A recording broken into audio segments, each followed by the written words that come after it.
So, but it is a little long. It's gonna take a minute. Okay. Yeah. So the poem is called "It's the New Year and I'm turning 30," and so I wrote a poem about it, and this is that poem. And it said, and so it goes.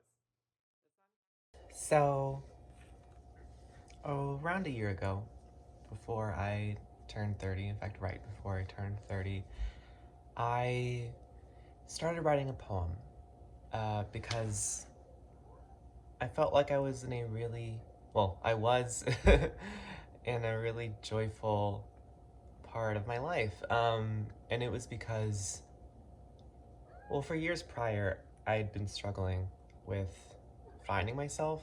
I moved up here to Olympia, and I really couldn't find myself for multiple years.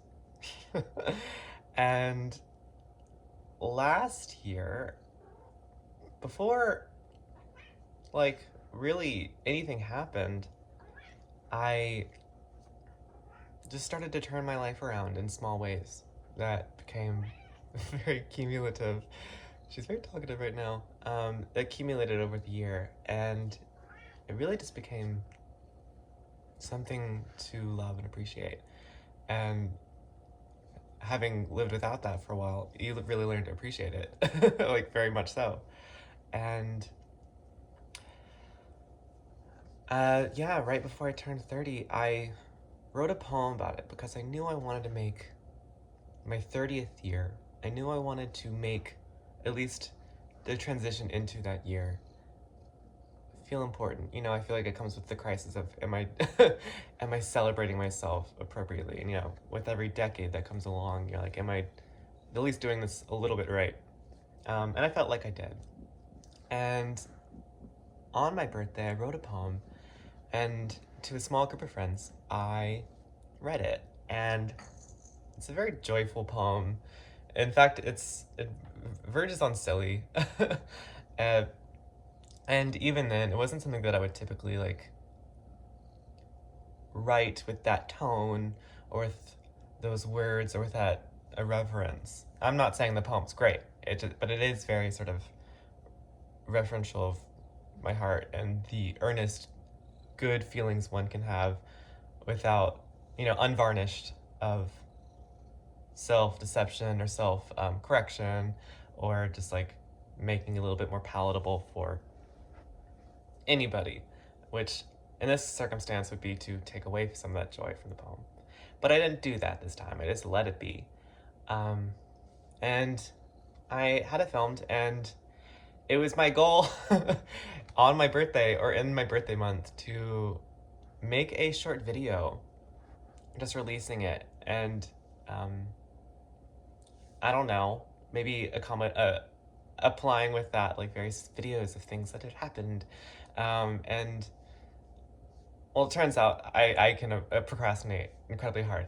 And so when that came around, when I finally decided in the last half of January to do that, I essentially, you know, I completely did not do that. I did not do that at all.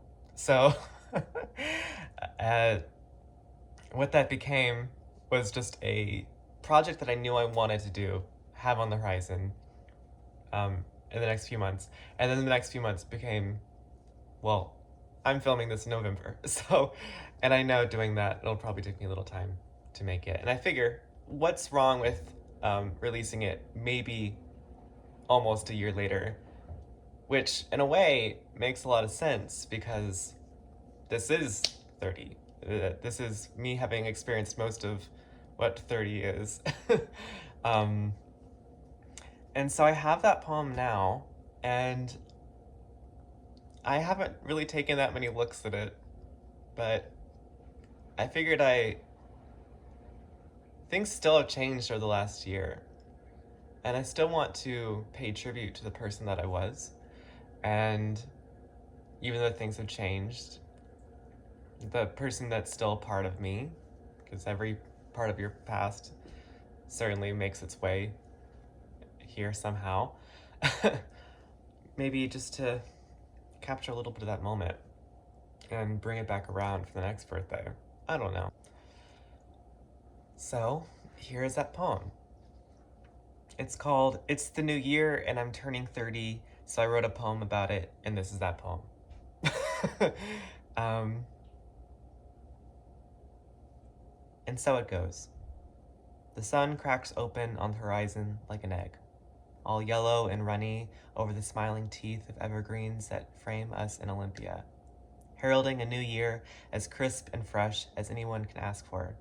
Yes, there is a bright, spanking new cycle of Earth waiting to shake itself into consciousness. And with it, we hope to rejoice on its clean slate of infinite possibility, which, certainly, as weeks go by, we see narrow into hopes and dreams, and paths in our backyard ripe for the taking. Because as true as it is that we are a fickle kind, like the goldfinch, which comes and goes with summer, we are also creatures of extraordinary habit. We keep close this warm earth underfoot as the sentimental, soft-hearted animals we are, and let those souvenirs guide us. In an old poem, I once described that the present was an ever-floating colossus, a fearsome, awesome beast that carries us forward just as we all carry it too. But I'm finding with the years that pass that it's the future which beams over us like that same sunny egg, newly born and singing. And the present here, under this stretch of sky that we are privileged to call our own, in this house, in this room, at this very table, is humble, is made from the alchemy of us. There is no burden to what I feel, no great rock of heaven that I must balance on my shoulders like poor Atlas, no. In a clearing haze, clearing still, I know that I feel warm and toothy, and prickling with the truth that I am what waits for me in the future. And what grand joy to know I am lucky enough to see the same in others who I call friend.